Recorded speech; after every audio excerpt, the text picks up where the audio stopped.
அனைவருக்கும் வணக்கம். அன்பு என்ற தலைப்பில் கவிதை ஒன்று சொல்லட்டுமா? வாசகர்களால் நான், வாசகர்களுக்காக நான். வி.எஸ். ரோமா, கோயம்புத்தூர். அன்பு என்ற தலைப்பில் கவிதை பார்க்கலாமா?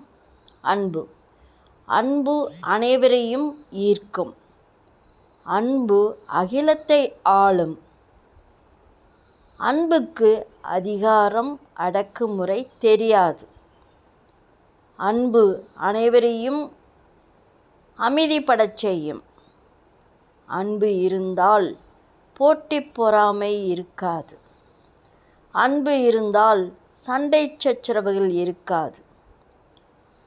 அனைவரிடமும் அனைவரும் அன்பாக இருந்து மனித நேயத்தை கடைப்பிடித்து அமைதியாக மகிழ்வுடன் வாழ வேண்டும். அனைவரையும் மகிழ்வுடன் வாழ வைக்க வேண்டும். தங்களிடமிருந்து விடை பெற்றுக்கொள்வது வி.எஸ். ரோமா, கோயம்புத்தூர்.